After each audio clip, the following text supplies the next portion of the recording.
Bonsoir à tous, ravi de vous retrouver dans Ça vous regarde, c'est le débat, votre débat à 19h30 tous les soirs en direct, je suis ravi de vous retrouver. C'est une campagne éclair dans laquelle se lance ce soir Manuel Valls dans son premier meeting dans le Doubs. Au même moment, il faut le rappeler, Arnaud Montebourg, lui, est à Dijon et fait aussi un meeting. On va parler de ce duel évidemment par meeting interposé, mais aussi par médias interposés, parce que tous les hebdos cette semaine parlent de ce duel et de cette entrée en campagne de Manuel Valls. Donc premier meeting avec cette volonté farouche de recoller les morceaux dans un parti socialiste en miettes, avec cette question d'abord, est-ce que Manuel Valls prend un risque politique? C'est important de se la poser. Est-il capable de rassembler tous les socialistes autour, évidemment, de son projet? Une chose est sûre, c'est que les sondages, pour l'instant, le placent en troisième position, après Jean-Luc Mélenchon et Emmanuel Macron. On reviendra évidemment sur son positionnement. Est-ce qu'il y a un espace politique pour Manuel Valls, lui qui était un peu celui qui brisait les tabous au Parti Socialiste, et là qui va devoir évidemment tenter de rassembler? On fait le point ce soir. Il y a tout un débat autour de ces primaires, avec l'arrivée de Vincent Peillon, l'ancien ministre de l'Éducation nationale, qui rentre dans la bataille des primaires. On en parlera. En tout cas, ce qui est sûr, c'est que c'est une campagne qui va être très courte, probablement très tendue entre les candidats, et notamment entre les équipes d'Arnaud Montebourg et de Manuel Valls. On fait le point ce soir, évidemment, avec vous, avec toutes les questions posées sur le site forum d'LCP, sur le site partenaire, le JDD. On verra la question posée ce soir, bien sûr. Et puis notre page Facebook. N'hésitez pas à partager, à nous faire partager votre point de vue. Olivier Dussopt, bonsoir. Bonsoir. Vous êtes député socialiste de l'Ardèche. Alors, il y a quelques jours, vous disiez, moi, mon candidat, c'est Manuel Valls. C'est officiel. Vous êtes aux côtés de Manuel Valls dans cette bataille. Et vous êtes pressenti, je dis bien pressenti, parce que ce n'est pas officiel, pour être l'un des porte-parole de Manuel Valls dans cette campagne qui sera très courte. Merci d'être avec nous. Sur ce plateau, Michel Pouzol, bonsoir. Bonsoir. Ravi de vous accueillir. Vous êtes député socialiste de l'Essonne. Vous soutenez Benoît Hamon dans cette bataille des primaires. Ce livre, parce qu'il est important pour vous, regardez-le, député, pour que ça change. Ce livre, parce qu'il est important pour vous, regardez-le, député, pour que ça change. Voilà, du RMI à l'Assemblée nationale. Il était sorti aux éditions du Cherche-Midi. C'est votre histoire personnelle. Vous nous en aviez parlé d'ailleurs sur ce plateau. Pierre Laroutourou, bonsoir. Bonsoir. Économiste, candidat à la primaire. Alors, on reviendra sur les détails, vous allez nous l'expliquer, parce que votre parti Nouvelle Donne n'était pas dans les partis officiels pouvant intégrer. Alors ce soir, les choses ont changé. Vous êtes donc officiellement candidat à ces primaires socialistes et écologistes. Citoyennes. Absolument, vous y tenez beaucoup. Et puis, c'est intéressant de le signaler, c'est un blog américain d'information qui vous place parmi les 100 économistes les plus influents du moment. Il y a Thomas Piketty parmi les Français et Pierre Laroutourou en fait partie. Le chaos, le sursaut, il était sorti chez Fayard en 2016, et puis Einstein avait raison, il faut réduire le temps de travail, la semaine des 4 jours. Ça, c'est le cas où le sursaut. Puis la semaine des 4 jours, c'était avec Dominique Méda aux éditions de l'Atelier. Il était sorti lui aussi, je crois, en juin 2016. Commençons d'abord par les images. Manuel Valls dans le Doubs. Alors c'est une région où il fait froid. Il a fait un déplacement à partir de 14h. Visite d'entreprise, je dirais de manière traditionnelle. Il y aura évidemment ce soir un meeting qui a commencé d'ailleurs. Regardez Manuel Valls. D'abord dans cette entreprise. Il est allé voir les salariés de Forestia, il est allé voir des salariés d'entreprises de PME pour voir la manière dont les salariés travaillaient très concrètement, j'allais dire du classique, rien que du classique, chez le sénateur Martial Bourquin, qui l'accueillait sur ses terres du Doubs. Écoutez Manuel Valls, il est interpellé par une journaliste. Évidemment, il est dans une entreprise française de l'industrie, interpellé sur le Made in France. Vous savez, c'est un peu le concept inventé par Arnaud Montebourg. Écoutez sa réponse. Moi, je veux montrer le savoir-faire français. Et dans tous les domaines. Celle d'une PME, une TI qui va de l'avant grâce à l'imagination, à l'investissement, au crédit impôt recherche. Et ici, c'est grâce à, pareil, le savoir-faire ancestral, la qualité que vous avez montré, la solidarité entre les agriculteurs, vous le disiez. Le Made in France. C'est évidemment très important. Le savoir-faire français, on peut parler français. D'ailleurs, si pour me faire comprendre des journalistes, il faut parler du anglais, j'ai aucun problème. Mais c'est cette qualité-là et de notre agriculture. Parce que je pense qu'on a deux forces dans notre pays, c'est l'industrie et c'est l'agriculture. Voilà, et puis Roselyne Fèvre était avec nous, avec cette jolie veste prune. Roselyne, je suis ravi de vous accueillir. J'ai présenté les hommes et je vous ai oublié. C'est pas grave. Toutes mes excuses, Roselyne. Vous êtes journaliste politique sur France 24 et on est ravi de vous accueillir. Merci. Évidemment, sur ce plateau. D'abord, regardez, c'est la une des hebdos, comme ça, pour se faire une petite idée de ce que vous avez à lire. Bien entendu, l'Obs, le duel. Alors là, c'était un duel Arnaud Montebourg, Manuel Valls. Alors, à l'intérieur de l'hebdo, un grand papier de Cécile Amar sur Manuel Valls, celui qui brise les tabous et qui va se recentrer, et une très longue interview d'Arnaud Montebourg, voilà, qui représente son programme. Regardez Valeurs Actuelles, une très dure, avec cette image de Manuel Valls comme un combattant après ce meeting où il avait beaucoup transpiré, l'effroyable Monsieur Valls, agressif, sectaire, laïcard pour Valeurs Actuelles. Laïcard pour Valeurs Actuelles. Regardez Challenge. Alors Challenge a basculé dans un autre duel, parce que c'est une autre question qu'on se posera ce soir, ce duel avec deux hommes assis l'un d'un côté de l'autre, Manuel Valls et Emmanuel Macron. Incarnent-ils tous les deux ce social-libéralisme? Évidemment, c'est une question qui est posée par l'hebdomadaire. Et puis enfin, Politis qui s'amuse un peu en une. Le Valls nouveau est arrivé. Voilà, c'est un petit peu comme le Beaujolais, sympa, de gauche, rassembleur. Regardez Marianne pour terminer, pour être complet, parce que évidemment, c'est l'actualité de la semaine, à la recherche de la gauche perdue. Voilà, avec les visages de ces quatre hommes, dont un n'est pas dans la primaire. Précisons que Macron n'est pas dans la primaire. Il commence très fort, là, Olivier Dussopt, sur ce Made in France. Et là, il a visité les ouvriers de chez Forestia, des gens qui travaillent, qui sont sur le terrain, puis ce soir fait un meeting. Immédiatement, il interpelle Arnaud Montebourg en disant pas besoin d'utiliser des mots en anglais pour s'intéresser au savoir-faire français. C'est une stratégie, ça sera sa stratégie. La stratégie, c'est d'avoir un projet. C'est d'avoir un projet, d'un projet qui rassemble. Manuel Valls a tenu à commencer ses visites sur le terrain et ses rencontres avec les Français comme candidat. Il en faisait déjà beaucoup comme Premier ministre sur un site industriel, dans une industrie qu'il faut protéger et dans un territoire qui est exposé au risque de la mondialisation. Donc il met en valeur le savoir-faire français. Il valorise ainsi le bilan, puisqu'il y a des choses qui ont été faites en matière d'accompagnement des filières, de protection de l'industrie, de développement et de protection de la filière automobile dans le dos. Et en même temps, il dit et il rappelle que notre industrie a besoin de protection. Et en cela, ce n'est pas une nouveauté, ce n'est pas lié au lancement de campagne. Il y a quelques jours... Vous êtes bien aux côtés de Manuel Valls, c'est pas Arnaud Montebourg qui... Je suis aux côtés de Manuel Valls et j'apprécie de défendre la candidature d'un homme d'État qui a une expérience, qui depuis 5 ans a mûri aussi avec l'exercice du pouvoir à l'intérieur comme à Matignon, et qui sait qu'il faut des protections et qui le rappelait dans une tribune publiée dans Les Échos, il y a presque 3 semaines maintenant, dans laquelle il rappelait que la mondialisation fait des dégâts, qu'elle fait des ravages, et qu'il faut aussi savoir nouer un rapport de force avec l'Union européenne sur la scène internationale. Peut-être que nous ne l'avons pas assez fait, mais il faut aller plus loin aujourd'hui. Pourquoi vous souriez? Pourquoi vous riez même? Je souris parce que depuis presque 3 semaines, c'est-à-dire quand Manuel Valls s'est dit qu'il y avait peut-être un espace politique, tout d'un coup il s'intéresse au sort des salariés, des précaires. Voilà. C'est dommage. Le rapport de force au niveau européen, c'est bien qu'on arrive comme nouveau Premier ministre, qu'on trouve des alliés dans d'autres pays pour faire bouger les choses. Moi, je voudrais quand même qu'on fasse attention de ne pas recommencer à déjà nous dire quel est le duel. Parce que vous ne voulez pas vous laisser enfermer par un duel? Non, mais pendant des mois, on nous a dit que ce serait Juppé, Sarkozy, Juppé, Sarkozy, Juppé, Sarkozy. Peut-être Bruno Le Maire en 3e position, mais a priori, c'était Juppé, Sarkozy. On nous avait dit que Cécile Duflot allait gagner au premier tour parce qu'elle avait une telle avance. Voilà. Donc, est-ce qu'on est d'un pays où il y a 6 millions de chômeurs? On est d'un pays où les paysans n'arrivent plus à vivre de leurs revenus. On est d'un pays où la moitié des gens ne vont plus voter parce qu'ils en ont marre. À chaque élection depuis 40 ans, les Français sortent les sortants pour essayer quelque chose de nouveau. Et à chaque fois, c'est confisqué. À chaque fois, cette volonté de changement est confisquée. C'est toujours les mêmes politiques, les mêmes lobbies, les mêmes têtes qui reviennent. Est-ce que la primaire de la gauche va être une primaire uniquement entre anciens ministres socialistes? Ou est-ce que là, on nous a dit il y a 3 semaines que Nouvelle Donne était les bienvenus, et depuis 48 heures, on nous dit peut-être qu'on n'aura pas le droit de. Oui, c'est pour ça que je me demandais si c'était officiel, parce que tout ça a l'air un peu officieux et pas vraiment calé. Officiellement, vous vous souvenez, il y a un mois, le PS a dit qu'il voulait se rassembler face à la droite, qu'il fallait se rassembler, avoir un débat, et qu'il tendait les mains à tous les partis de gauche. Donc nous, on a eu un débat. C'était pas facile, vu l'image du PS, mais on a dit on veut le rassemblement. Face à François Fillon, on veut le rassemblement, on veut un débat de fond, serein, fraternel, non violent, mais on veut un débat de fond. Donc il y a eu un débat au sein de Nouvelle Donne, et la majorité des adhérents de Nouvelle Donne ont dit chiche, on va dans ce débat. Et on nous a dit qu'on était les bienvenus pour ce débat.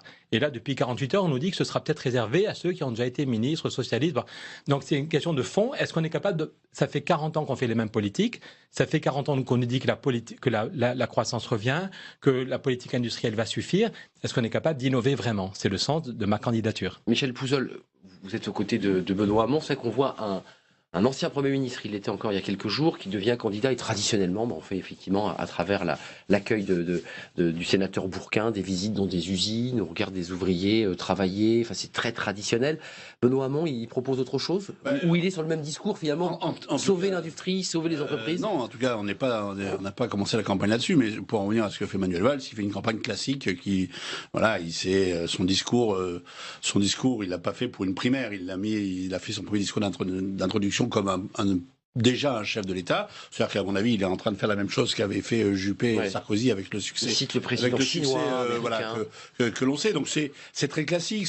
Bon, je ne suis pas sûr que ça va suffire pour faire oublier aux salariés notamment la loi travail, un certain nombre de reculs, l'échec du chômage, quand même, il faut le dire, même si la courbe s'inverse pour l'instant, c'est un des échecs de ce quinquennat. Sur la durée, on parlait de la pauvreté, il y a 8 millions de pauvres en France, le chiffre n'a pas cessé d'augmenter, 8 millions de pauvres, je vous le dis, juste pour qu'on ait un ordre d'idée, parce que ça paraît toujours des grands chiffres. C'est plus de gens qui vivent en France dans la pauvreté que de gens qui vivent en région Auvergne-Rhône-Alpes, la deuxième région de France. Donc c'est pas une anecdote, c'est pas simplement des gens qui sont là un peu en décrochage. C'est vraiment un problème de fond sur ce pays-là. Donc pour l'instant, moi je n'ai pas entendu, mais c'est le début de la campagne, de réponses concrètes à ça. Je les avais pas entendus, je les ai attendus dans le quinquennat, je les ai pas vus. Je pense que Benoît Hamon, lui, essaie justement de répondre déjà à ces urgences-là. Roselyne Febvre, je ne veux pas vous oublier, parce que Pierre Larrouturou, je donne la parole après, bien sûr. Comment vous regardez Manuel Valls dans le contexte politique dans lequel il est? D'abord, il y a eu ce tout sauf Valls sur Twitter avec des opposants très durs. Et puis il commence très classiquement, il va voir des usines. Est-ce qu'il a l'espace politique? C'est toute la question. Alors, il fait un peu de triangulation, hein, c'est ce qu'on voit aujourd'hui, parce que c'est vrai que le Made in France, c'est vrai que c'est un peu du Montebourg. Cela dit, tout le monde triangle hein, dans une élection, tout le monde va sur le terrain de l'adversaire. Moi, la question que je me pose, c'est dans le fond, quel est effectivement l'espace? S'il est comptable, il va être comptable du bilan. Donc, soit il la joue comme Sarkozy en 2007, il avait réussi, dans le fond, il avait réussi à effacer le bilan de Chirac, qu'il avait traité dans le fond d'immobiliste, etc. Bon, il n'était pas Premier ministre, mais il était assez omniprésent. C'était presque un quasi Premier ministre, Nicolas Sarkozy. Et il avait réussi à vendre sa rupture. Il y est arrivé. Est-ce qu'aujourd'hui, en fait, Manuel Valls, il est au cœur d'une double opposition, c'est-à-dire qu'à la fois certains vont le considérer comme l'assassin de François Hollande, et il a en face de lui ce gouvernement ces socialistes d'opposition contre ces socialistes de gouvernement. Donc, est-ce qu'il va pouvoir, comment défendre le fait quand il dit qu'il ne veut pas gouverner par ordonnance, alors qu'il a utilisé 2 fois le 49.3, comment dire qu'il veut qu'on paye moins d'impôts après avoir été quand même dans un gouvernement où on a utilisé le gourdin fiscal. Pris au piège de ses contradictions. De ses contradictions. Et dans le fond, j'ai envie de dire que Valls, on a envie qu'il fasse du Valls. Est-ce qu'il est là pour se renier, pour arrondir les angles, pour devenir un Valls light, pour devenir au final un Hollande, l'homme de la synthèse? Parce que certains disent c'est Montebourg, Valls, c'est les deux côtés de l'omelette. Mais qu'est-ce qu'il y a au milieu? Voilà, alors ce serait, paraît-il, Hibernatus, surnommé socialiste, c'est ça. Vincent Payon. Oui, Vincent Payon. Qui sort, coucou leur voilou, qui sort de nulle part. On dit que c'est le poisson pilote de Martine Aubry, elle s'en défend, voilà. Alors, non, vous regardez comment l'arrivée de Vincent Payon, parce que ça commence à faire beaucoup de monde sur évidemment les pupitres, ça va faire beaucoup de pupitres. C'est ça quoi? Ça va enrichir le débat ou c'est le poisson pilote de Martine Aubry qui a annoncé assez rapidement qu'elle n'était pas sûre de soutenir Manuel Valls? Deux choses sur ce sujet-là. D'abord la première par rapport à ce qui a été dit avant. Je pense qu'il faut veiller à ne pas sombrer dans les caricatures. On ne peut pas dire que le Made in France ou le savoir-faire français serait la marque exclusive ou la propriété exclusive d'un des candidats, en l'occurrence Arnaud Montebourg. C'est un peu lui qui l'a conceptualisé, avec son petit... Je crois que tous les candidats... Même à droite aussi, puisqu'il y avait Gégaud.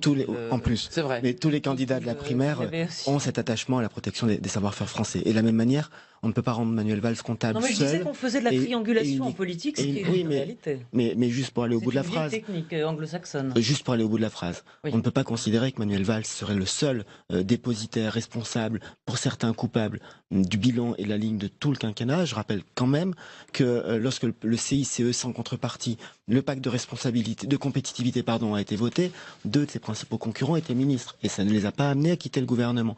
Donc il y a une responsabilité collective. Et en même temps, je peux vous assurer que lui assume sa responsabilité personnelle sur le bilan comme sur la méthode. Il a même lui-même dit que parfois il avait nourri des débats et des controverses et qu'il était prêt à les assumer, mais aussi à prendre sa responsabilité dans les changements, dans les modifications apportées pour assembler. Je donne la parole, Michel Pouzol. Sur Vincent Payon, c'est Oui. une primaire citoyenne, une primaire Anecdote ouverte. pour vous, c'est important son pas arrivée. anecdote. On se demande Pas pourquoi anecdote. il saute en parachute d'un seul coup. Personne sur n'est la anecdotique dans Il arrive comme ça. Personne n'est anecdotique dans cette primaire. Par contre, il ne faut pas confondre la primaire avec un congrès. Et quand vous dites il arrive comme ça, je le partage. Je pense qu'on ne s'improvise pas candidat à la primaire et donc à la présidentielle. Parce que si on se présente à la primaire, c'est pour être candidat à la présidentielle. Et donc, c'est qu'on considère avoir les qualités et la préparation d'un Martine Aubry serait en derrière. moins de 48 heures. C'est à elle qu'il faut poser la question. Et c'est à Vincent Payon c'est Vincent Payon qui devra dire si, 1, il est candidat ou pas, et 2, s'il est à la demande de quiconque. Michel Pouzol, je donne la parole évidemment à Pierre Laroutourou. Regardez ce sujet qui va venir éclairer et prolonger le débat que nous avons en ce moment. Le défi que s'est lancé Manuel Valls, c'est évidemment pas simple. Il faut réconcilier, alors qu'il a toujours été celui qui brisait les tabous. Ça reste évidemment très compliqué, tout en portant le bilan du quinquennat. Regardez ce sujet, il a été réalisé par Maïté Frémont, avec des réactions politiques évidemment dans ce sujet. Regardez. J'ai parfois suscité des controverses, j'ai eu des mots durs, j'ai suscité des incompréhensions, mais j'ai toujours respecté le cadre collectif. Et cette gauche, c'est le gauche qui doit être utile au pays. Cette gauche, elle a vocation à se retrouver. Son souhait est clair, l'ancien Premier ministre veut se poser en homme du rassemblement. Pourtant, Manuel Valls est loin d'être un homme de consensus au sein du Parti socialiste et de la gauche. Les mots, chacun en a. En revanche, les actes, ils marquent finalement un parcours. L'usage abusif du 49.3 est parfaitement incompatible avec le désir de refonder la démocratie et le système politique sur une base qui ne soit pas, j'allais dire, autoritaire. Même constat du côté des frondeurs. Pour Aurélie Filippetti, soutien d'Arnaud Montebourg, l'échec de François Hollande est également celui de Manuel Valls. Je ne vois pas comment Manuel Valls va pouvoir faire campagne sur un bilan que le président lui-même, finalement, a en quelque sorte contesté en ne se présentant pas. Chez les fidèles de François Hollande, soutenir l'ancien Premier ministre ne paraît pas si évident. Au moment de la primaire, il avait un programme en 2012 très social-libéral, auquel je suis opposé sur certains points. Par exemple, la suppression de l'ISF. C'est marque-là que j'attends de voir. Martine Aubry n'a pas non plus caché son scepticisme. La maire de Lille soutiendra le candidat qui représentera le cœur des valeurs de la gauche. Pierre Laroutourou, Michel Pouzol, on l'a dit, l'espace est un espace assez étroit parce qu'il y a une opposition interne au Parti socialiste, il y a le bilan, on l'a évoqué. Vous dites quoi finalement, que Benoît Hamon peut être le candidat, un peu comme François Fillon, on avait vendu ce duel Sarko-Juppé, et c'est finalement Fillon qui gagne. Est-ce que Benoît Hamon serait un peu le Fillon de cette primaire? Non, je ne pense pas que Benoît Hamon soit le Fillon de la primaire. Je parle dans la stratégie.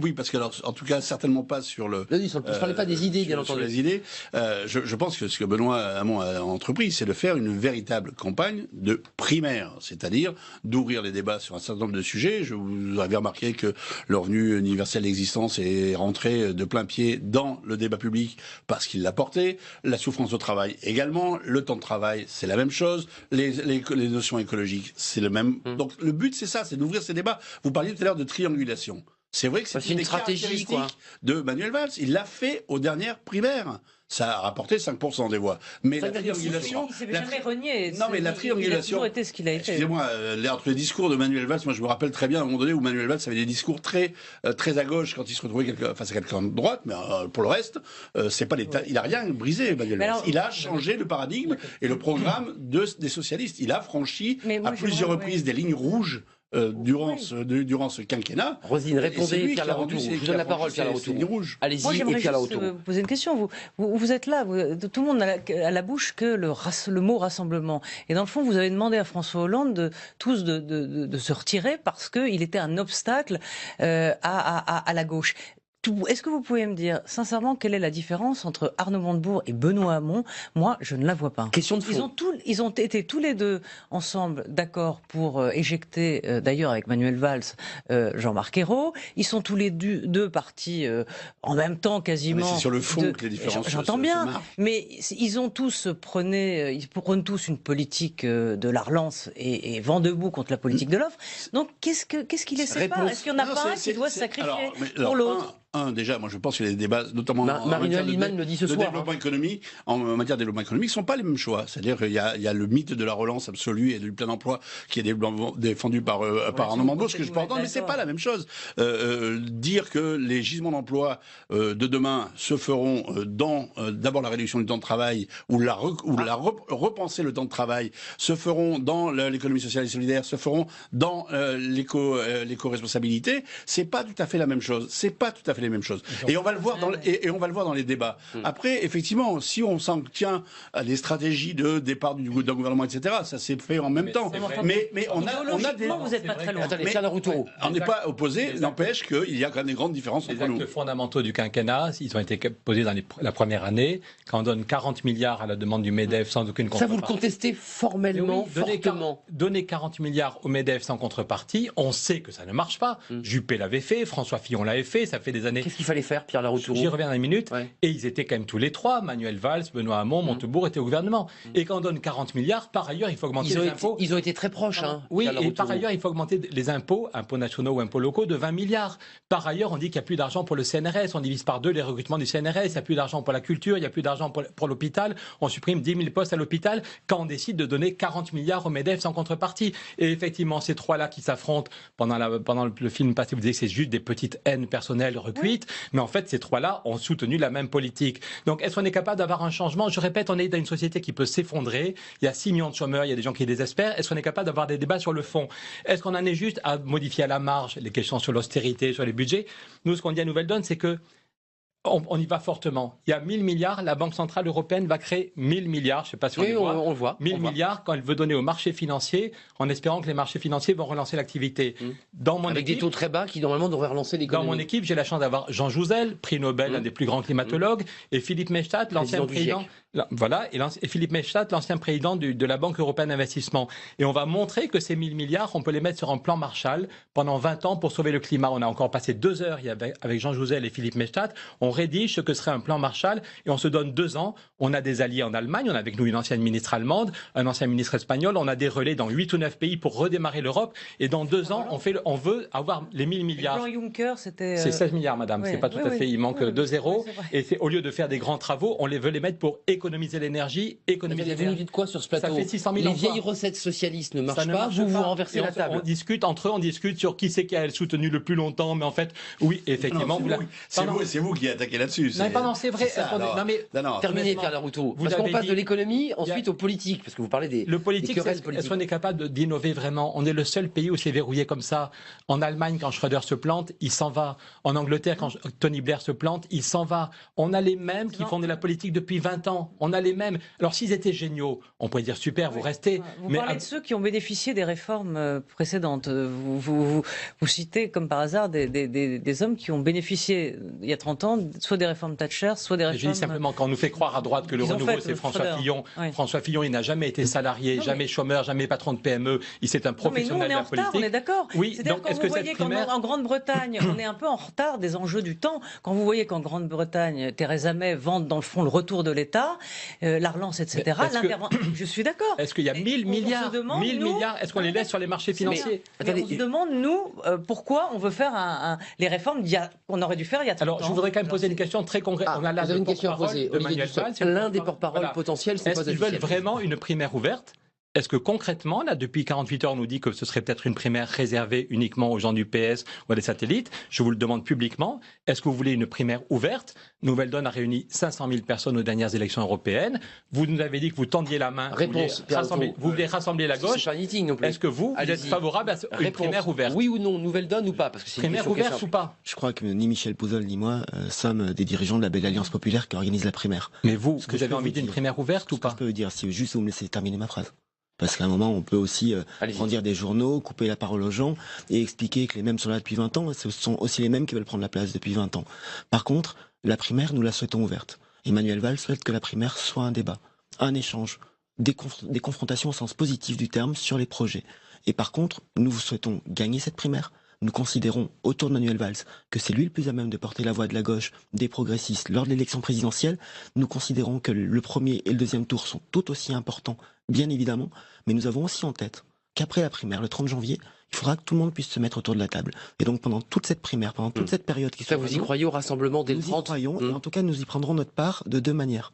En apportant des idées, en apportant un projet, et en veillant surtout à ne jamais rien dire ni commettre qui puisse hypothéquer les chances du rassemblement. Le rassemblement. Regardez ce sondage parce que ça revient au débat politique. On va avoir en permanence, et je vous donne la parole évidemment Michel Pouzol, mais juste c'est un sondage BVA, c'est le dernier, sur le positionnement. Alors là, François Bayrou est officiellement, enfin dans ce sondage en tout cas, candidat.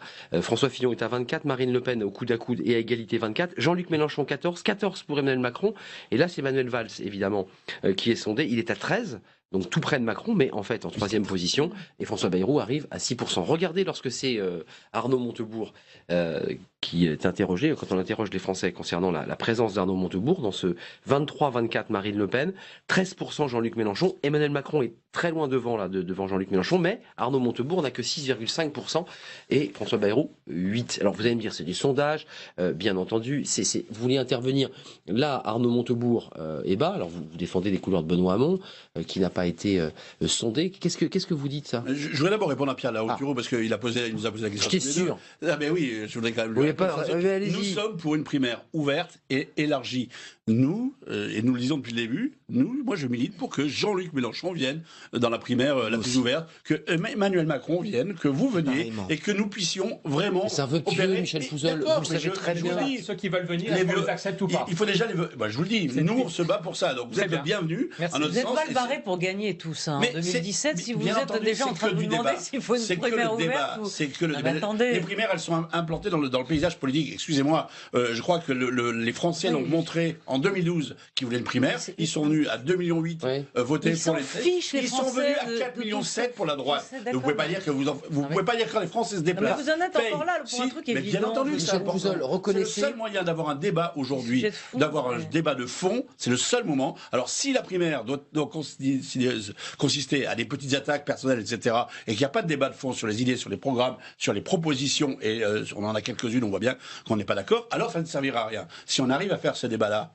Michel Pouzol, alors nous reconnaissez que depuis l'arrivée de Manuel Valls, la primaire a repris des couleurs, ça redonne du peps. Il y a encore 15 jours, je lisais des articles où certains se plaignaient du nombre de bureaux de vote, certains imaginaient même, je pense à Bruno Le Roux qui est aujourd'hui ministre de l'Intérieur, l'idée qu'il n'y ait plus de primaire, qu'on échappe à la primaire.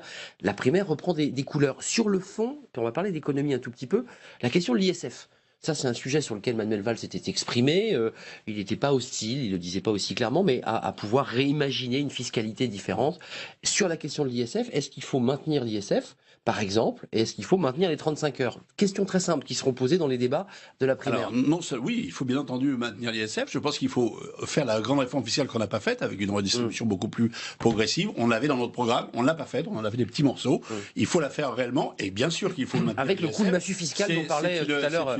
Oui, mais parce qu'on n'a pas fait cette réforme-là. Il faut la faire. Les Français en ont besoin, les classes moyennes en ont besoin. On peut la faire. Deuxième chose, vous me parliez des 35 heures. Alors là aussi, je dis, on ne peut pas rêver dans un monde qui est fini que on va retrouver de l'emploi de manière en plein emploi comme on l'a connu, et notamment dans l'industrie. C'est faux. Aujourd'hui, quand vous avez une chaîne de construction, là où vous aviez besoin de 40 personnes avant, vous avez besoin de 10 personnes pour la faire marcher. Donc on a un vrai problème. On a un vrai problème là-dessus, et les emplois vont continuer avec la révolution numérique à disparaître dans un certain nombre de secteurs. Donc la question du temps de travail va être une question fondamentale, et c'est aussi une question d'équité. Moi, je suis non seulement pour les 35 heures, mais pour qu'on repense le temps de travail sur la globalité et d'aller vers une réduction de ce temps de travail. Alors, répondez sur l'ISF et le temps de travail, parce que évidemment Pierre Larouturou qui prône et qui milite pour la semaine des 4 jours, une réduction et rebâtir le temps de travail.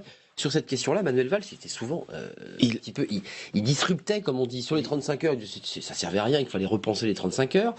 Il avait des idées. Il a dit qu'il fallait supprimer les 35 heures. Il était quand même l'aile droite du PS. Là, c'est compliqué, tous ces thèmes. Là, ce sont des propositions qui étaient contenues dans un livre de 2011. Oui. Et j'ai dit tout à l'heure qu'il ne fallait pas nécessairement penser, exercice du pouvoir et don, expérience et don, que le Manuel Valls de 2016 défendrait les mêmes propositions que le Manuel Valls. Donc il aurait muté, il aurait mûri. Et par ailleurs, parce qu'il faut l'illustrer et le démontrer, les actes le montrent. Le temps de travail a été protégé, l'ISF a été maintenu, la fiscalité du capital a été revalorisée et nous l'avons fait ensemble, toutes sensibilités confondues. Égal au travail. Hein. Oui, l'aligner sur la fiscalité du travail, ce qui est bien le moins en termes de justice fiscale.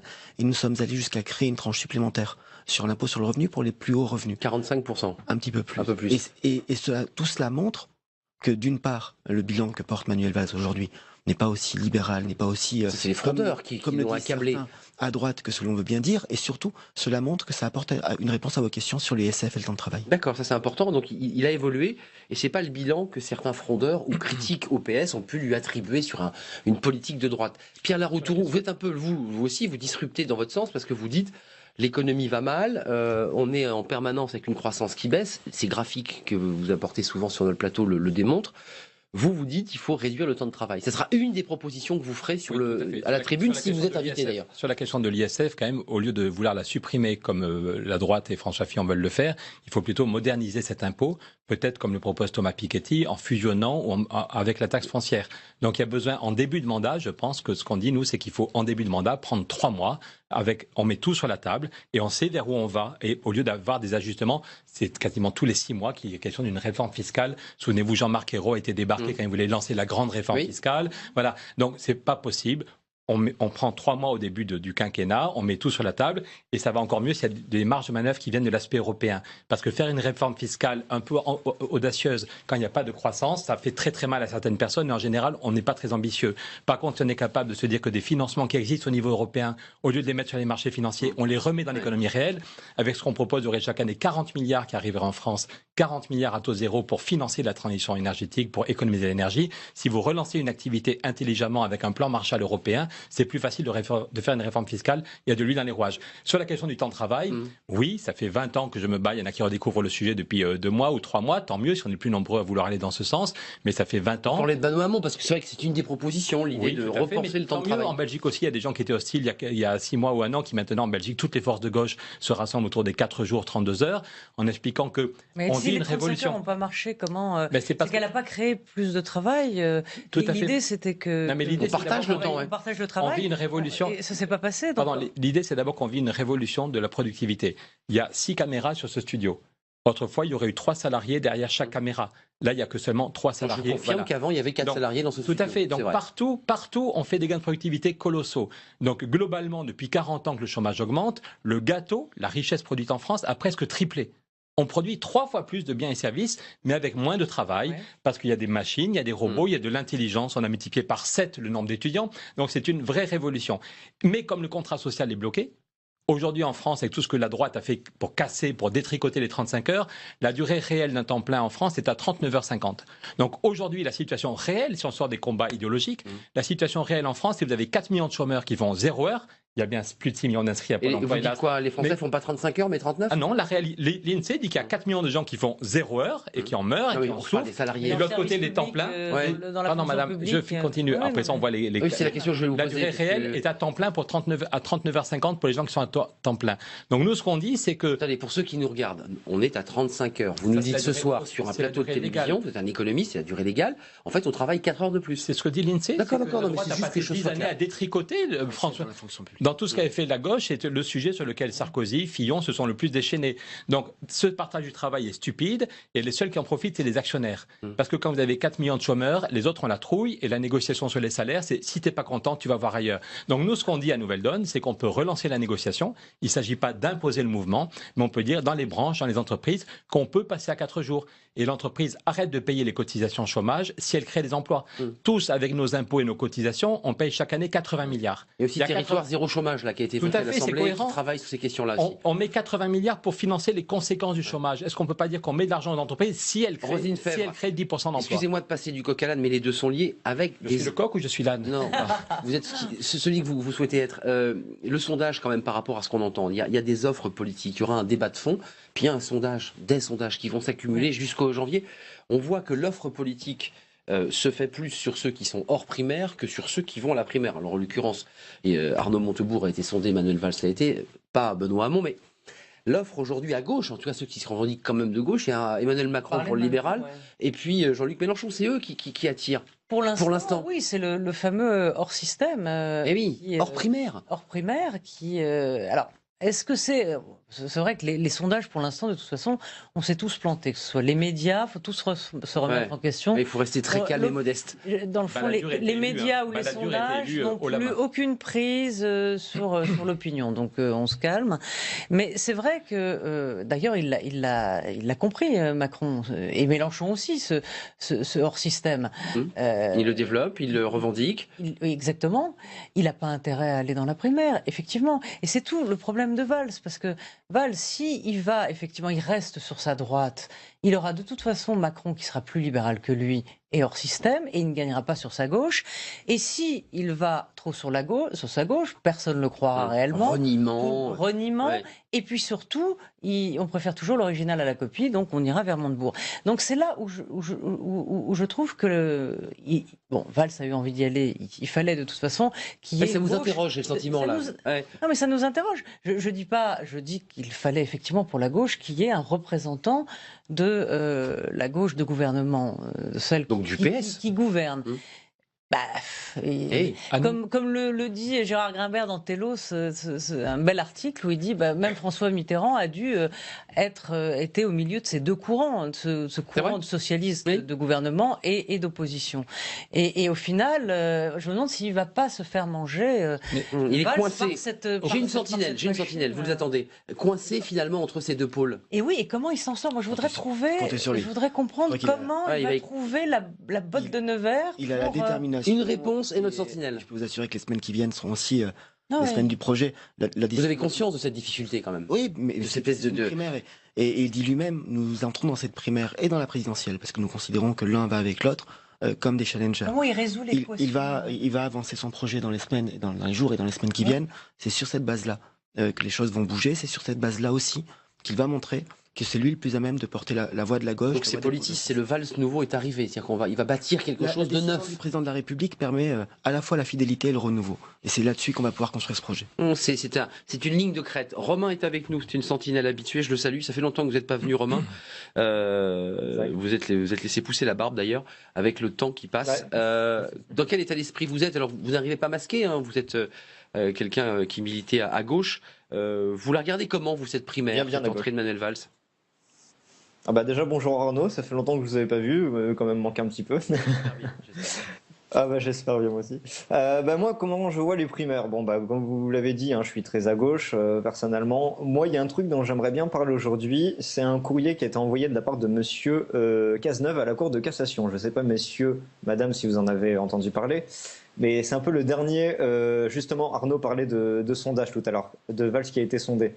C'est un petit peu avec le dernier coup de force du nouveau Premier ministre et l'envie de M. Valls de tout surveiller, c'était la mort de la séparation des pouvoirs, l'exécutif et le juridique, parce que cette lettre dit que justement la Cour de cassation sera surveillée par le gouvernement. Donc je pense que ça pose un énorme problème et que c'est un très mauvais indicateur avant ces primaires de gauche, avant ces présidentielles. De plus, en parlant de sondage, comme vous parliez tout à l'heure à Renaud, messieurs Valls et Cazeneuve se font un petit peu, alors je suis désolé, ça va piquer, ça va pas plaire du tout, mais un peu les proctologues de la République. Parce qu'ils mettent un petit peu leurs mains où il ne faut pas et se permettent un geste dictatorial, surveiller la justice. La séparation des pouvoirs, là, c'est fini, c'est mort. Monsieur minoritaire en OPS en 2011. C'est plus technique que ça, mais effectivement, cette lettre est envoyée. Oui. Et sur la primaire, juste pour pas faire un grand meeting, comment vous la regardez, vous? Déjà de la part d'un personnage qui était minoritaire au PS en 2011 et qui se targue de dire que la CGT prend en otage alors que lui fait des 49.3 outrance, je suis désolé, c'est pas un bon personnage. C'est un peu le représentant de 1984 de George Orwell, donc pour moi il ne doit pas passer. Ma question c'est comment messieurs, mesdames, messieurs, il y a une question, c'est comme à l'Assemblée, on l'attend. Monsieur Valls, comment vous faites pour rester autant aveuglé, soutenir un tel autoritariste qui a bafoué non seulement le Parlement, les citoyens et les associations qui luttaient justement contre cette loi travail, quoi, ce qui est une hérésie par rapport au socialisme. Mais merci Romain. Merci. Répondez parce que vous êtes interpellé. Il y a eu la loi travail. Alors sur la question de la Cour de cassation, vous pouvez répondre, mais c'est plus technique sur la séparation des pouvoirs. Mais sur ce que l'autoritarisme, ça ressort souvent. Il est autoritaire. C'était un propos nuancé. C'est à propos d'un militant. D'un militant visiblement très engagé et ça se respecte. Il y a des mots qui sont difficiles à entendre. Sur la question de la justice, c'est ce gouvernement qui a mis fin à toutes les procédures d'instruction et de directives individuelles. Et c'est ce gouvernement qui a porté un projet de loi de réforme pour une indépendance totale du parquet, réforme qui n'a pas pu aller au bout parce que le Sénat de droite a refusé la révision constitutionnelle. Et sur le courrier évoqué en particulier, il s'agit en réalité du fait que l'ensemble des tribunaux, l'ensemble des chambres de justice en France font l'objet d'un travail, en tout cas d'une forme de supervision, en tout cas d'une possibilité de contrôle par l'inspection des services de la justice. Jusqu'à présent, la Cour de cassation n'était pas intégrée dans ce périmètre-là. Les magistrats disent eux-mêmes que c'est totalement symbolique. Donc il faut un contrôle de la Cour de casse. Oui, mais c'est comme dans tous les services, dans la police, vous avez une inspection générale de la police, etc. Donc on est sur du symbole. Les symboles... Ça ne brise pas la séparation des pouvoirs. Ça ne brise pas la c'est ce que dit Romain quand même.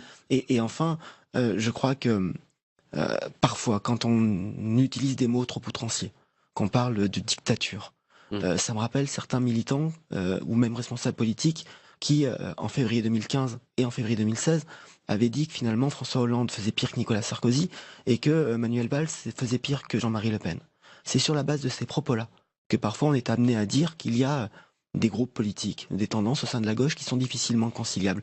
Quand on reste dans le débat, quand on reste dans la confrontation de projets, sans tomber dans des caricatures et sans utiliser des mots... Mais malheureusement, c'est ce qui circule sur Internet, c'est l'espèce de violence. Comparer Manuel Valls à un dictateur, vous me pardonnez, mais ça ne relève pas du débat, du dialogue qu'on peut attendre ni d'une primaire, ni d'une présidentielle, et encore moins de la vie politique. Le comportement... dictateur, on ne les critique pas.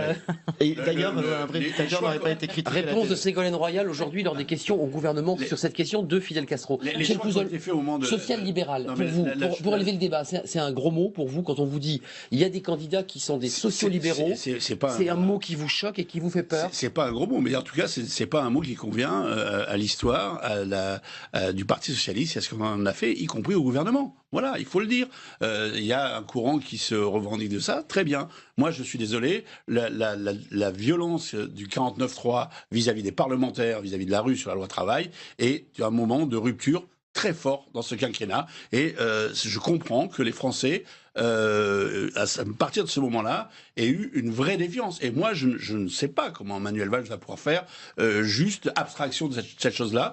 Moi, j'étais dans l'hémicycle le jour où on a déclenché le 49.3. Les débats étaient de très haute qualité. C'est pas toujours le cas. Les députés étaient extrêmement investis. Et la majorité présidentielle, normalement, aurait pu passer. Elle l'a pas fait. C'est-à-dire, ça crée des fractures. Ça crée de véritables fractures. Et je suis désolé, le 49.3 utilisé quand un parti a le pouvoir à lui seul, c'est une première dans la 5e République. Et donc, voilà. Moi, je suis pour la suppression du 49.3. Je suis totalement pour la suppression du 49.3. Je suis entièrement d'accord avec vous. Il faut le supprimer. Je ne dis pas qu'il faut le supprimer. Moi, je le dis. Si on considère que c'est un outil à la disposition des politiques, eh bien... Non, mais il a été conçu dans un état d'esprit précis pour éviter le blocage de la 4e République. Ce n'était pas le cas. La réponse est oui, c'est un passage en force. La réponse est oui, on en a marre d'une 5e République, on donne tous les pouvoirs à 2 ou 3 personnes. Angela Merkel, elle passe son temps à négocier avec les députés. Dans tous les autres pays, il y a des négociations. Obama passait son temps à négocier avec le Congrès. On est le seul pays où un homme ou une femme toute seule peut décider. Les syndicats et les patrons se débrouillent tout seuls et l'État ne vient pas fourrer son nez en permanence. Et la négociation se passe plutôt bien. Non, pardon, excusez-moi, c'est pas vrai quand Volkswagen annonce 30... Vous avez globalement raison, mais il y a des moments où le politique intervient. Quand Volkswagen annonce 30 000 licenciements, c'est le politique qui dit non, 0 licenciement. Après la... Ils sont associés à la cogestion en Allemagne, excusez-moi. Ils sont associés associé, c'est la cogestion. Après le avec Dieselgate, directeurs. d'ailleurs. C'est pas tout à fait la même chose, c'est pas le cas en France. Sur le fait que le 49.3, qu'on a été mature, nombreux, quand même, qu'on a été des millions à être scandalisés par le 49.3, oui. Pierre Laroutourou, une question sur le social-libéralisme.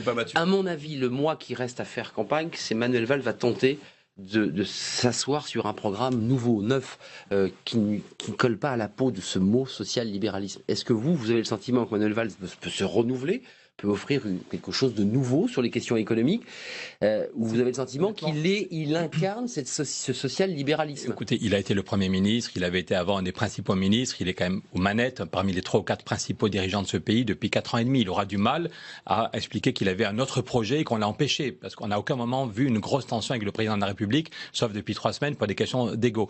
Mais je voudrais revenir à ce que vous disiez quand vous pensez, vous dites que vous avez dit qu'il fallait être prudent, mais qu'aujourd'hui Emmanuel Macron est très haut, que Jean-Luc Mélenchon est très haut, que François Fillon a déjà gagné. Je me souviens. J'ai pas dit ça. Non, pardon. Vous avez dit qu'il fallait être prudent, mais simplement, je pense que si on est capable tous d'avoir un vrai débat de qualité, de se respecter humainement de la primaire, on peut créer une dynamique très forte. Aucun de nous n'avait, pas moi le premier, n'avait vu qu'il y aurait plus de 4 millions de gens qui iraient voter à la primaire de droite et que ce serait la vraie droite qui allait s'emparer de ce sujet. Mais ceux qui gagnent ce soir, on c'est ceux qui sont hors. on ne le savait pas. Si on s'était vu il y a 2 mois, je n'aurais pas parié qu'il y aurait 4 400 000 personnes qui iraient voter, que la vraie droite allait prendre cette primaire en jeu. Peut-être que la vraie gauche, que les citoyens qui veulent la justice sociale, que les citoyens qui veulent changer l'Europe, les citoyens qui veulent sauver le climat, vont peut-être se dire c'est l'occasion de se faire entendre. La politique, c'est notre vie quotidienne. Non, mais la leçon de ces primaires de droite, Macron. La leçon de la primaire de droite, c'est que dans le fond, on a vu que Fillon avait gagné parce qu'il avait parlé à la droite, à ce vote, dans le fond, ce vote caché, catholique, etc. Il a émergé d'un seul coup, alors qu'effectivement, nous avait enfermés dans un duel Sarkozy-Juppé. Et la question qui se pose pour Valls, c'est, voilà, est-ce qu'il va jouer l'opinion et faire l'autorité, c'est-à-dire ce qui marche dans le fond, le curseur idéologique, il est à droite aujourd'hui, on l'a vu. Et tout le monde sait que la présidentielle ne va pas jouer à gauche. Enfin, pour l'instant. Donc laïcité, identité. Est-ce qu'il joue effectivement la vraie question? Moi, j'ai envie de savoir la stratégie qui va. C'est ça qui va être intéressant les prochains jours, de voir quelle est la stratégie qu'il emploie. Zut, j'ai perdu le fil. Laïcité, identité, dure. Non, mais s'il joue l'opinion et qu'il est sur les thèmes ces thèmes à lui, laïcité, effectivement, soit il se renie, il est quelqu'un d'autre et personne ne va y croire. Il a intérêt, mais d'un autre côté, la leçon de Fillon, c'est qu'il a parlé à son électorat. Donc, toute la question est qui va aller voter à la primaire de gauche. Réponse sur la stratégie et ensuite Emmanuel Macron et Emmanuel Valls qui évidemment, on l'évoquait tout à l'heure, il y a aussi ce débat sur la droite de la gauche. Je sais pas si j'ai été clair là. Si, la stratégie, c'est quoi sa ligne? Il y a une remarque dans ce que vous venez de dire qui m'interroge, mais qui ne m'interroge pas parce que vous le dites ce soir, qui m'interroge depuis plusieurs mois. Certains voudraient opposer Emmanuel Valls et d'autres candidats en disant qu'il est le candidat de l'identité et que les autres candidats seraient les candidats des valeurs. Mais depuis quand parler de laïcité fait d'un homme politique ou d'une femme politique quelqu'un qui serait plus à droite qu'à gauche? Depuis quand parler d'émancipation, de république, de respect des institutions classerait les gens plus à droite qu'à gauche? La laïcité est au cœur des valeurs de la République, l'émancipation est au cœur des valeurs de la République, et je suis convaincu que depuis des décennies et même plus, c'est aussi au cœur du projet socialiste et au cœur du projet de la gauche. Et que lui a revitalisé, ça c'est vrai. Non pas le pari, mais le projet. Le projet, c'est de pouvoir à la fois conjuguer des protections nouvelles, à la fois en termes de droits, de protection sociale, de protection de l'industrie, de remettre au cœur, ou d'entretenir en tout cas, de conforter la place au cœur du débat public, ces questions autour de la laïcité, de l'appartenance à la communauté républicaine, de la citoyenneté, de l'égalité, parce que c'est ce qui fonde aussi la drapeau à la nation. La nation, mais au sens de communauté de destin, de communauté de vie, et en même temps de dire qu'il... Donc vous répondez à la question de Roselyne Fèvre. Il y a ces questions aussi de laïcité qui va aussi laïcité, redonner. Il n'y aura pas que de l'économie. Il y a un débat qui part très vite sur l'économie. L'ADN de la gauche. Et il est hors de question de renoncer à traiter, à aborder la question de la laïcité, de laisser à la droite. De laisser le débat sur, en tout cas, cette belle valeur qui est de dire qu'en France, on peut vivre en faisant le choix de croire ou de ne pas croire, de neutraliser l'effet des religions dans l'espace public, non pas pour les oublier, mais pour faire en sorte que l'intérêt général soit pris au nom de tous et pas au nom d'un autre. Libre de prier, évidemment. Cette défense des valeurs, et si on le veut, ce débat sur ce type d'identité, ne serait pas au cœur d'un projet de gauche. Au contraire, convaincu. Il a commencé par l'économie. Je ne suis pas sûr qu'il y ait une grande différence entre les candidats à la primaire là-dessus. On est tous attachés à la laïcité, on est tous attachés. Parfois, on entend qu'un clivage sera entretenu entre valeurs et identité. Moi, je pense que ça marche de Ou en tout cas, une laïcité rigide. Là où c'est vrai, c'est que le thème de l'identité à gauche, c'était très tabou. Très tabou. On n'y touche pas. Un mot avant de nous quitter, même plusieurs, parce que vous l'avez soulevé, j'aimerais vous entendre tous les trois. La droite a beaucoup parlé de la suppression du nombre de fonctionnaires. C'était un peu le concours Lépine, 500 000, 300 000, 250 000. Sur cette question, qu'est-ce que vous dites, vous qui êtes des responsables politiques engagés avec des candidats, on réforme, on augmente le nombre de fonctionnaires, qu'est-ce qu'on fait concrètement? Avec la question évidemment sous-tendue des déficits. Qu'est-ce que vous dites chez Manuel Valls, par exemple, vous? Déjà qu'il est hors de question de supprimer 500 000 fonctionnaires. Le programme de la droite et de François Fillon, c'est 500 000 fonctionnaires en moins. Ça signifie tout simplement que dans les 5 ans qui viennent, il ne faut remplacer aucun départ à la retraite, aucun CDD, et en plus il faudrait modifier la Constitution pour pouvoir imposer cette règle-là aux collectivités qui disposent de la libre administration. Ça c'est une opposition à François Fillon, mais vous, qu'est-ce que vous aussi les actes parlent.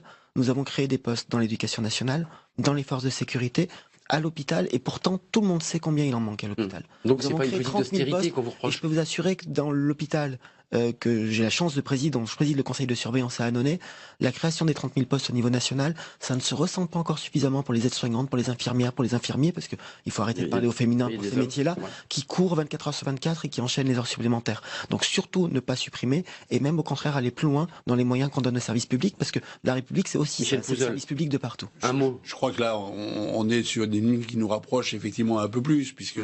là vous allez faire front contre Fillon, là, c'est tous contre Fillon. C'est une telle inanité de parler de ça, c'est tellement imbécile. Il y a une réforme, Macron va plus loin, il dit des choses. Est-ce que les Français pensent que quand ils vont aux urgences dans l'hôpital, ils ont trop de médecins en face d'eux, trop d'infirmières? Est-ce qu'ils se sentent plus ou moins en sécurité parce qu'ils ont trop de policiers dans les rues?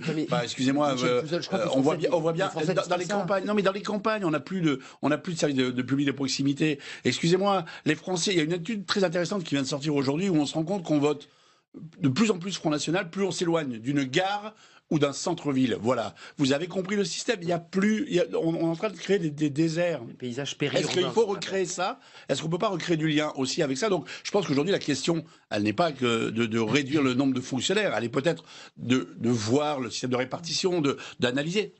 Il y a toujours des analyses à faire, bien entendu. Mais la question, en tout cas, c'est pas de déshabiller le service public pour des raisons comptables. C'est une catastrophe pour les Français. Madame Macron, j'aimerais qu'on en parle avant de nous quitter. D'annoncer moins 300 000 ou moins 500 000 fonctionnaires est totalement stupide.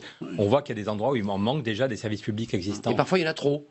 Parfois, il faut créer des nouveaux services publics. Sur la question de la petite enfance, vous avez vu encore l'étude qui montre que la France les inégalités s'accroissent en matière d'éducation. Il y a le rôle des parents. Il faut vraiment insister sur le rôle des parents dans l'éducation, mais aussi un service public de la petite enfance à créer. Par contre, ailleurs, au lieu de donner un objectif chiffré, on peut négocier. Il y a effectivement des services publics où, avec les gains de productivité, les ordinateurs et autres, il y a des départs en retraite qui peuvent ne pas être remplacés automatiquement. Donc, la meilleure façon d'empêcher toute réforme, c'est d'annoncer un objectif dramatique et chiffré, moins 500 000. Par contre, dire là, il faut... C'est les déficits, excusez-moi. François Fillon, Martel et d'autres candidats l'ont dit, on dépense plus. Mais parce que François Fillon veut continuer la politique d'austérité. François Fillon a renoncé à changer l'Europe. François Hollande a aussi lutté contre les déficits. Il n'a pas laissé filer les déficits. François Fillon dit qu'il faut baisser l'impôt sur les bénéfices alors que les bénéfices n'ont jamais été aussi importants. Donc si on continue dans cette logique de baisser l'impôt sur les bénéfices alors que les dividendes explosent, il n'y aura jamais d'argent pour les retraites ou les services publics. Et François Fillon ne se gêne pas pour dire que le choc d'austérité, la diminution des charges qu'il impose aura pour conséquence de faire déraper le déficit dans la première et la deuxième année de son quinquennat, ce qui est quand même pas la moindre des contradictions dans sa bouche. Écoutez le petit échange très court, on aura peu de temps pour en débattre après, mais entre Manuel Valls et Emmanuel Macron, qui évidemment, il y aura peut-être une stratégie sur l'aile droite pour voir les arguments d'Emmanuel Macron et vice-versa, bien sûr. Écoutez Manuel Valls. Je n'ai jamais cédé à la tentation de l'individualisme, de quitter le collectif. Non.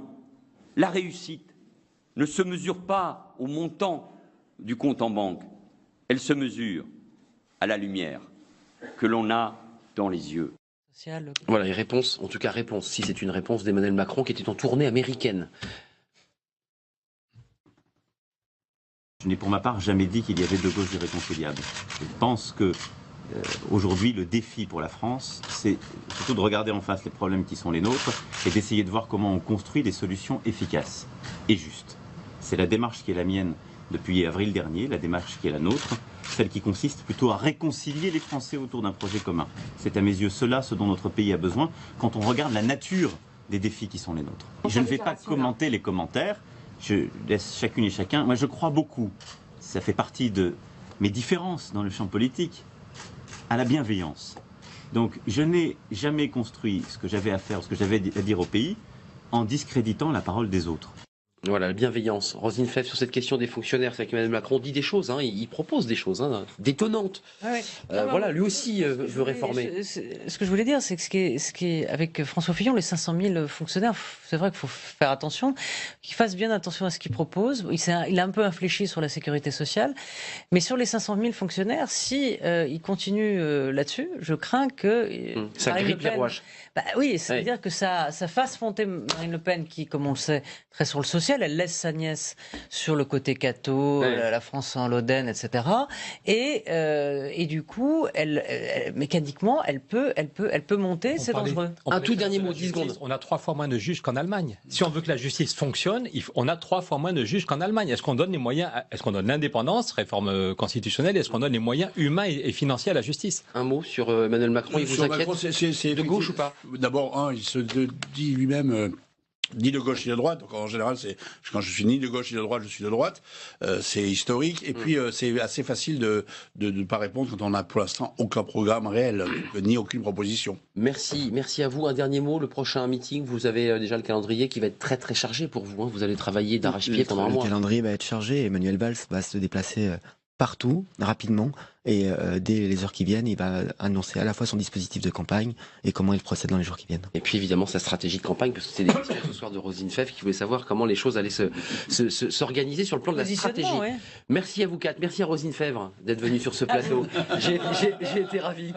Merci Olivier Dussopt, député socialiste de l'Ardèche. Les premiers sont les derniers. Absolument, voilà, c'est normal, de l'Ardèche aux côtés de Manuel Valls. Merci à Michel Pouzeul, député socialiste de l'Essonne, aux côtés de Benoît Hamon. Et merci à Pierre Laroutourou, Nouvelle Donne, qui normalement, je dis bien normalement, devrait être à la tribune ou au pupitre pour faire cette primaire citoyenne. Demain, on s'intéresse et on quitte la politique française, on s'intéresse à Alep. La ville est tombée, le quartier Est est tombé. On reviendra évidemment sur cette information. Qu'est-ce que ça change évidemment dans la stratégie de Bachar el-Assad? Et puis on parlera évidemment de ce qui se passe à Mossoul, bien entendu. Bonne soirée, à demain, je serai là.